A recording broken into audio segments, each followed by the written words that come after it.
Perfect. Well, it is really good to be with you guys again. Again, so many familiar faces. It's been wonderful just getting to know so many of you and to see so many of you throughout the years. As Paul mentioned, I've really been loving this time that I've had in Katy thus far. I moved here around 4 months ago, and things have been really, really well here. Along with preaching and teaching, I've been trying to get together a young adults program, and that's been altogether very successful. So just the work of the Lord is bountiful here, and I'm just hoping to keep doing my best to serve in what way I can. So I appreciate the opportunity to be here today. A phrase we often hear in popular Christendom, I think, is this phrase, "The devil made me do it." And maybe it's wrong of me to even say that it's purely in Christendom, because we maybe hear this phrase from plenty of people who are not Christians. Maybe it's people who just are aware of this phrase and use it without really thinking about it. But if we look at the origin of that phrase, "the devil made me do it," it didn't start with some kid breaking a dish and saying that the devil made him do that. It didn't start necessarily with a bank robber committing his crime and telling the police the devil made him do it. As far as I understand, this started from an American comedian named Flip Wilson. In the 1960s and 70s, he popularized this phrase, and it was a comedy bit. However, it's sort of become more of a personally held view by so many folks that stretches far beyond the bounds of comedy. It's now become something that there are several in this world today who would say that they are helpless against sin because the devil ultimately makes them do it. And I find interesting what psychology today says about that phrase. As long as we can blame the devil for our worst behavior, or someone else's for that matter, nobody has to take any responsibility. Just think about that. There are so many ways in this world in which responsibility is averted. There are so many ways in which responsibility is avoided. We don't want to take personal responsibility for our actions, and it's appealing, right? If I do something that I know is against God's will, it is so easy for me to sit there and just think, well, I was helpless against that. What was I supposed to do? It was the perfect storm. Everything was just going wrong today, and of course I fell apart because of this sin. That's not the way that God views it, however. From what I understand, Paul's been leading a great class on Calvinism lately, and I think Calvinism has mixed up some of our thoughts on this too. I think many Calvinists, if they can present the idea that we simply have this unconquerable fallen nature, this sinful nature about which we can do nothing, then of course it follows that we are helpless against sin. That's the proposition. That's what we're up against in a way. But as with everything else, we ought to know that the only view that truly matters is God's view. And as the people of God, we ought to be willing to submit to what he has said about sin, to his viewpoint about sin, because it's the only one that really holds any weight. And so for our study today, we're going to be in the book of James. We're going to be in James chapter 1, verses 12 through 15, as it was read for us earlier. And we just want to take some time talking about the truth about sin. Now, the intention of this lesson is by no means to be a downer, but I think sometimes you have to take a step back, look in the mirror, and realize that if I'm looking for the culprit behind my own sin, maybe it's me. Matter of fact, it's not a maybe. It is absolutely imperative that we understand that sin is my own fault. So we'll go through and read this passage again, and then we'll go verse by verse and break down some points with it. But in James has already introduced himself. He's the brother of Jesus. He's presenting to the 12 tribes in the dispersion most directly. He's speaking to these Jewish Christians. And he's already begun by talking about trials and temptations. He says in verse 2 in James chapter 1, "Count it all joy, my brothers, when you meet trials of various kinds." And so it follows, once we get to verse 12, that temptation is a kind of trial. There's certainly persecution that was occurring in this audience. We find in James chapter 2 and James chapter 5 that clearly something is happening with the corrupt individuals who happen to be rich, very much oppressing these poorer brothers. There seems to be a form of persecution that's happening here. And yet James opens the letter in James 1:2 by saying that there are various kinds of trials. And so that's where our study leads us. He then goes into talking about in verse 5, our need for us to depend on God by asking him for wisdom. It's important for us to understand that when we encounter any kind of temptation, the ways that we can avoid that temptation are by doing things that God has willed for us to do. It is great for me to be able to study God's word, but the only reason I have it is because God decided to speak to me. It's great that we all worship together, but the only reason we're able to worship together is because God willed for that to be so. Everything that we have in our arsenal to fight against temptation is because God was the first one to act. We are completely dependent on him in this battle. We find in verses 9 through 11 the point that status is temporary, that the lowly brother will boast in his exaltation one day, and that the rich will one day boast in his humiliation. Seems to be the elliptical phrasing there. What's going to matter at the end of the day is how we stand in the presence of God. It's not going to matter how many riches we had or how much riches we had. It's not going to matter what our status necessarily was. What's going to matter is our love for God and how that was displayed or disproven by how we stood against temptation. So we're going to have 4 points today, 4 points. In verse 12, we're going to talk about the fact that sin is beatable. Sin is beatable. It's not unconquerable. It's not this foe that cannot be challenged or bested. It's beatable. Verse 13, we're going to find that sin is not of God. Sin is not of God. It's not enough to just say that sin is not given by God or that God does not sin. We have to say that intrinsic to his nature is the fact that sin does not exist with God. Sin is not present with God. Sin is not of him personally. Verse 14, we're going to find that sin is a choice. Sin is a choice. And obviously, as you can imagine, we're going to spend some time and park our car there. Sin is a choice. And in verse 15, we're going to find that sin is a process. Sin is a process. It's very often that we think of sin as just an event. It just kind of happened. How many times do we hear that? Well, you know, this couple was just in their car and suddenly one thing led to another and they did something horrible in the sight of God. But if we really look honestly and objectively, and more than anything biblically, we understand that no sin just happens. We know there's a process that occurs with any sin. So we're going to talk about those 4 points, but let's begin by reading through the passage once more.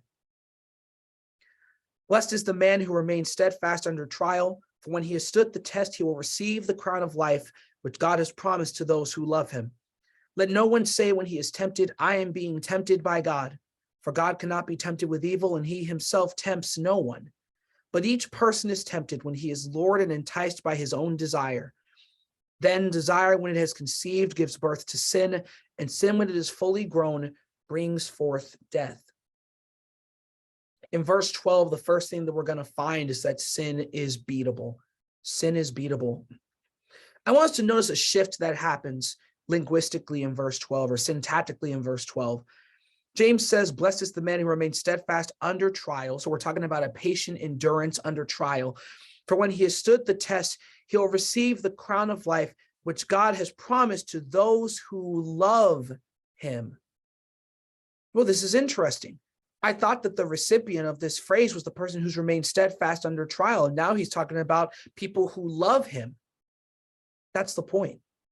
The people who remain steadfast under trial are those who love God. The people who are able to show by demonstration that they love God by standing against the temptations of this world in its present age. Clearly, endurance in trial is a sign of true love for our Lord. We are familiar with John 14 and verse 15. If you love me, you will keep my commandments, right? We're familiar with this idea that if we call God Lord, if we call Jesus Lord, if we submit to the Spirit's words and yet do not fully submit to those words, and we do not fully do what he says, something is lacking. And it's not enough to just say that we're lacking conviction, lacking obedience. We're lacking love. Very often in the religious world, we find this separation, this dichotomy that people draw between love and doctrine. We are familiar with this, I'm sure, the idea that there are all these things that we in the Lord's church have overemphasized, and we've made doctrine more important than love, supposedly.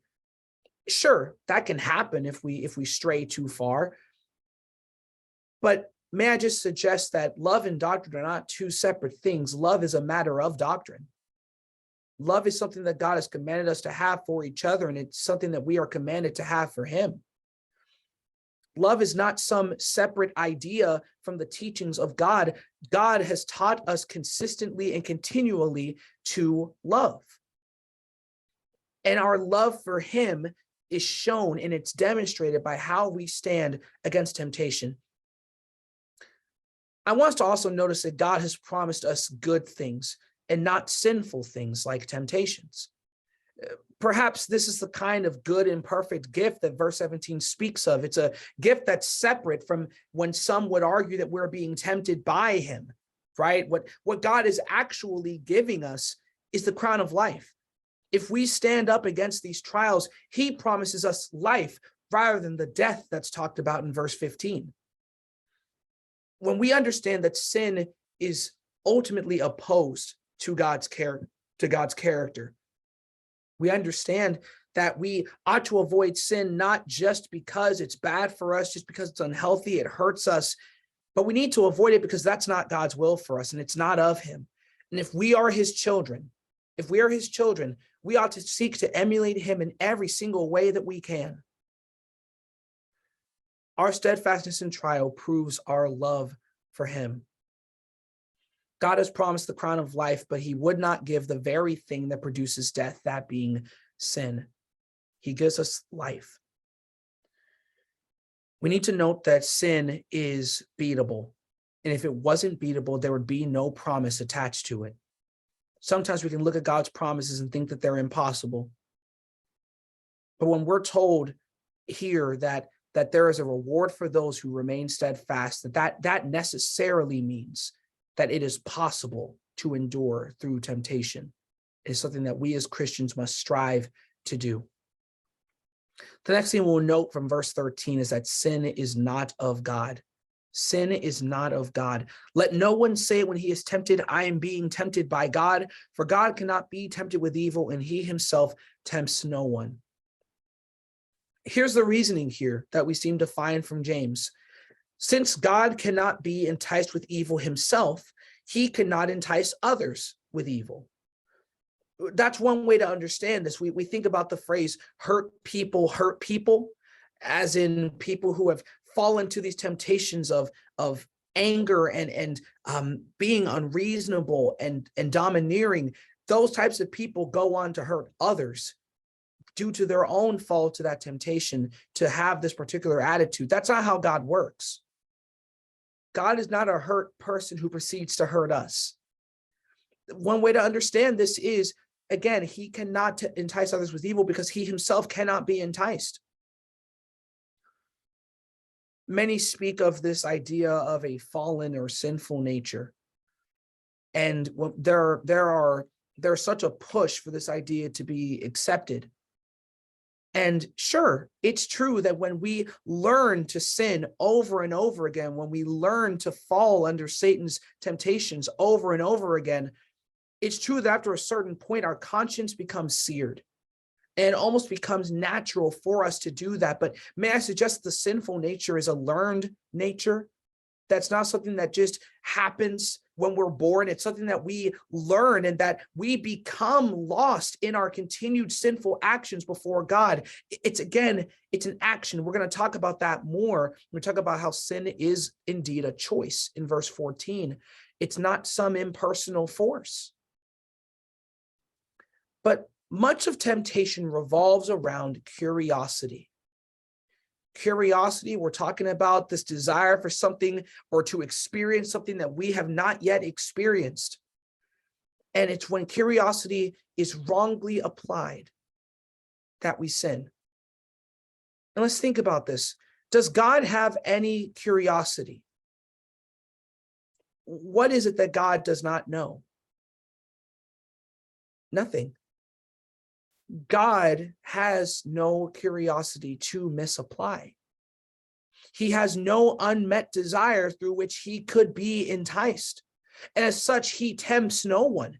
Read another way, maybe if we don't even read this as just a chain of argumentation, James is simply saying that temptation is not in God's nature, neither for himself nor in what he does for others. It's true that God does test people. We find an example of this with Abraham in Genesis 22. We find the idea that he does test people, but he does not push them to sin. He does not want them to sin. Even when we look in the book of Job, we find continually that God believed in Job. He trusted that Job would stand fast against the temptations that were coming to him, against all these fiery trials, and even when his wife would say for him to curse God and die. God believed that Job would stand strong. God does not bring to us gotcha questions and gotcha situations. He wants us to succeed. If we don't believe that, let's think about 1 Corinthians 10 and verse 13. That whole chapter is revolving around the examples of the Israelites falling time and time again under temptation. And there are several kinds of temptation that are listed there, including sexual immorality. What God says is that if anyone thinks he stands, take heed lest he fall. But then he says that there is no temptation under which you have fallen that is not common to man. And yet with every temptation, there is a way of escape. Do I believe that to be the case or not? When I sin and I say there was no way I could have gotten out of that, are you saying that God was lying? Are you saying that there was no way for you to run away from this idea, from this action? Very often we look at the end result and say that God was unjust. One of the most common questions that we can find, just to give an example of this, is, well, what about the person who believed but was never able to be baptized? As far as I understand, was not baptized, they are indeed lost. And yet sometimes we can get sentimental thinking about that scene in the hospital bed. The person has died, the family's around them and they're crying, and it's truly a sad scene. I don't want to undermine that. But we need to think about the fact that there were so many opportunities throughout that person's life to obey the gospel, weren't there? Wasn't every day an opportunity for them to listen to the preaching of the gospel? Think about in Noah's time, there were 120 years that he was preaching, and yet only his family was able to come with him because no one else believed. Would it have been fair for one of those individuals who had heard that preaching to see the rain falling and to say he didn't have enough time? He had 120 years to respond to the plea, the invitation of God, and he never did, right? There's always a way out. And it is not the fault of God that we look at the end result of sin and suddenly think that he was unjust in what he did. We need to understand that sin is not of God and that God does not set us up to fail. The moment that we blame him, we try to act like we are gods over him and try to say what he should do in response to our sin, rather than thinking what I should do in response to God's call to walk away from my sin. We need to take that very seriously. In verse 14, then we find that sin is a choice. We've been building up to this. Sin is a choice. So we know that no one is tempted by God, but verse 14 says, each person is tempted when he is lured and enticed by his own desire. By his own desire. We can see that this language is saying that this person is lured and enticed, or dragged away and enticed by his own desire. It's noted by scholars that there's a contrast here, but not between types of desire, but of sources of temptation. And what it says is that those who succumb have only themselves to blame. There's no one else to look at. There's no one else to whom I can look and say, why didn't you help me? The only person I can I can blame is myself. I don't know how many of you are familiar with the old Scooby-Doo cartoons. I used to love those as a kid, and every so often I still go back and have a great nostalgia rush with all of it. But there's a popular idea that goes around on the internet. It's just a funny little picture of, you'll have Fred about to unmask the culprit for whatever crime has been committed, and the caption will say, "Me as I'm looking for the person who has kept me from fulfilling my responsibilities in life." Then he pulls off the mask and it's Fred. The idea is the only person you can blame for not fulfilling your obligations is you. That's the only person you can look at. And with our obligations to God, including those to not sin, the only person I can look at and say failed was me. I fail myself when I sin. Let's think about 2 Peter 1, verses 3 through 4 for a moment. 2 Peter 3 and verse 1. What I want us to see from this is that God has given us a way by which we can stand against temptation. It's his will. His divine power has granted to us all things that pertain to life and godliness through the knowledge of him who called us to his own glory and excellence. Note this in verse 4, by which he has granted to us his precious and very great promises, so that through them you may become partakers of the divine nature, having escaped from the corruption that is in the world because of sinful desire. The revelation of God's will, the ability that we have to read God's will and study it, these things are given so that we can escape from the present corruption that exists in the world. There's a similar line of argumentation in Ephesians 4 when it's talking about how God gave the apostles and the prophets. And what he goes on to say is that we all have to attain to the unity of faith. And in verse 14 there, it shows so that we may not be carried away by every wind of doctrine, right? The idea is that God has given us a way by which we can stand against temptation. Think even about Ezekiel 18. Ezekiel 18, there's no one else to blame but the sinner himself. That this is a passage that I don't mean it unkind. This is a passage that our Calvinist friends need to wrestle with. Because how do we look at Ezekiel 18, continually saying that if the father is seeing his son doing all these terrible things and does not follow in those actions, that he's innocent? And the son, that if he sees his father doing all these immoral things, but does not follow in them, he's innocent. And the constant plea of Ezekiel 18 is the soul who sins shall die. Not the soul who witnessed other souls sinning. No. It's that individual person dies for his own iniquity, dies for his own trespasses. Many argue that the Old Testament in particular raises this picture of humanity that's hopeless, that humanity is just always shown to be morally bankrupt, and that's evidence for why we have this fallen nature. That this is how it shows that we just have no hope against sin, because the Old Testament paints it that way. But is that really true? Because what I constantly see in the Old Testament instead is the people of God being exceptions. I see Noah being the exception and being an example of righteousness for 120 years that he preached. I see Joseph as the exception in Egypt, an example for those people to see God working through him. I continually see exceptions in the Old Testament. And what we find is that we can likewise be the exceptions. We can be those people who take personal responsibility and refuse to fall under sin's clutches, or to say that the devil made me do it. We can be the ones who refuse to say that I'm just helpless under the force of sin, and we can instead say, God is right. My own sin is my fault. What does Jesus have to say about all this? Well, John 8:34 would indicate that everyone who makes a practice of sin is a slave to sin. Everyone who personally chooses to engage in sin is a sinner. 1 John 3 and verse 4 even says that sin is lawlessness. Another translation would say that sin is a transgression of the law. In Romans 3:23, what does it say?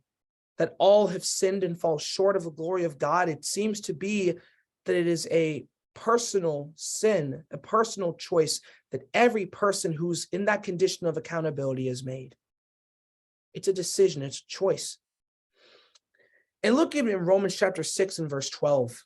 Romans 6 and verse 12. And I just want us to note the language that Paul uses.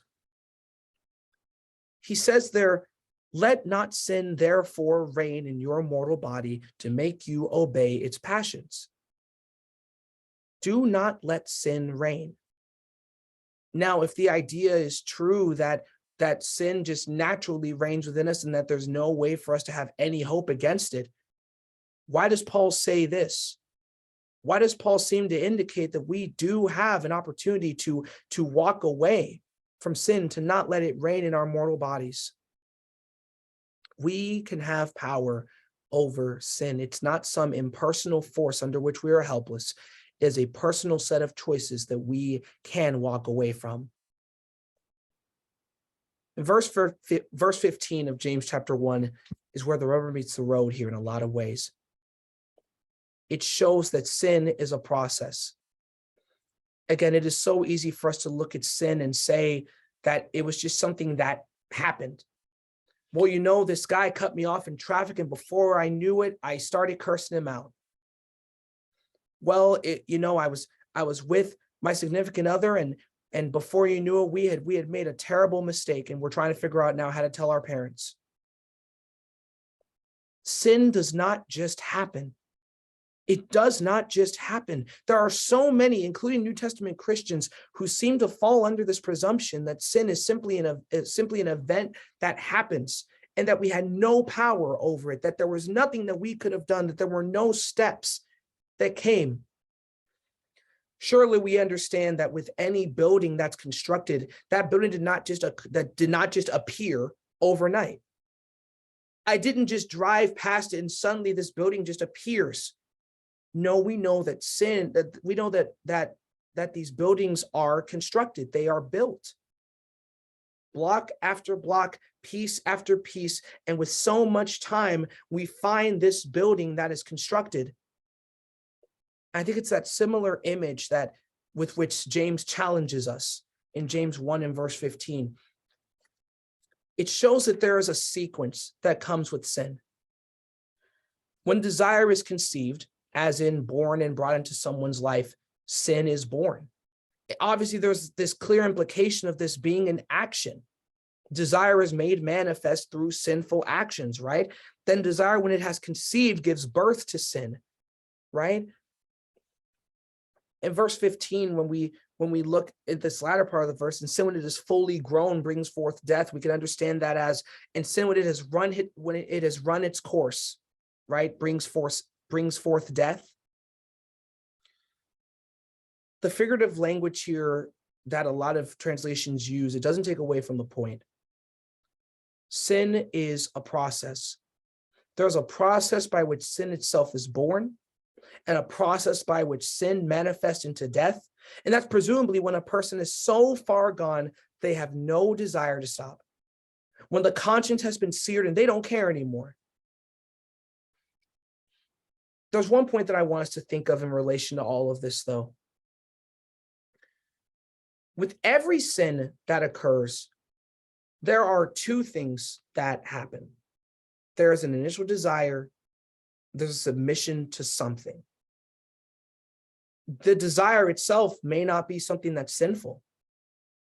It could be that I lie because I desire to not get in trouble in some way, or I'm afraid of what people will think of me. The idea of wanting to maintain a good reputation, that in and of itself isn't necessarily sinful. But if I'm trying to be dishonest, to maintain a reputation that I have not rightly earned, that is sinful. It could be that my sin is that I want so desperately to have riches. I want to be able to take care of my family. I want to be able to contribute largely at my congregation. Those things could be reasons why we want to have wealth, maybe, though more often than not, that's not the reason. And what if I took that desire and what I decided to do was to rob someone? The point is here, there's a desire, and that desire could itself be sinful or maybe not sinful. But there's a submission that has to take place. And that submission is either to the spirit or the flesh. It's either to God or to yourself. Let's take a minute and really look in Luke 22 and verse 42. Luke 22 and verse 42. Hebrews 4:15 shows us that Jesus was tempted in all ways as we are, and yet without sin. And there are so many opportunities in which Jesus could have chosen to walk away from the Father's will. And yet he didn't. We see in Matthew 4, he continually set his face to be on the Father at all times. He set his priority to be in obeying the Father, to be in obeying the Father at all times. That's what he thought was important. That's what we ought to think is important. And here's what he says in Luke 22 and verse 42. He says, Father, if you are willing, remove this cup from me. Nevertheless, not my will, but yours be done. Is there a desire that's in place here? Is there a desire for Jesus to not suffer? Is there a desire for him to be able to forego the pain and the suffering that's going to occur at the crucifixion? Yeah. And would we say that the desire to avoid pain, to avoid the heartbreak of seeing those that we love betray us, is that desire in and of itself a bad thing? Not at all. And yet we understand that if Jesus had walked away from the Father's will, if he had decided that he didn't want to go through with this, we do understand that that would have counted as a transgression against the Father, that would have been sin, right? And so in this case, what did Jesus do? He had this desire that was all well and good. He prayed, Lord, if there's any way that I can get out of this, please let that be so. A completely non-sinful desire. And yet, to whom did he submit? To himself or to the Father? I think to ask is to answer. He submitted to the Father. I urge us to try and phrase our own prayers in this way. Whatever your struggle is today, maybe you just need to take a minute and think, Lord, I really desire to do this. And I think it stems from this desire for this thing or this activity. Nevertheless, not my will, but your will be done.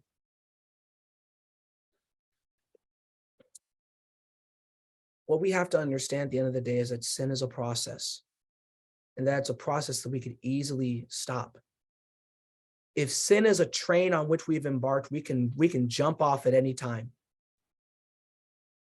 We just have to do it. And that's the hard part, right? It's when you're in the moment and you want so desperately to continue going, deciding that this isn't worth it and I need to go. We've thought about a lot today. We've thought about the fact that sin is beatable. We've thought about that it's not of God. We've thought about that it's a choice. And we've thought about the fact that sin is a process. It's a lot for us to consider. But what I want us to think about now is to just take a moment and to contemplate our own lives. What sins are there in our lives about which we've said the devil made us do it? What sins are there that we've thought, well, there was just nothing that I could do? And I've had to do this for myself, and I want to extend this personal challenge to all of you. Take out a sheet of paper at some point and think about a sin that you committed.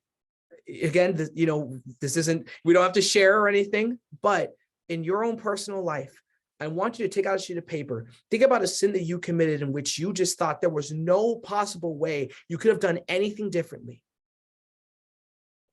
And I want you to just draw a flow chart, just draw arrows and just show what led me here. And it could be that you find that this diagram ends up being just 2 steps.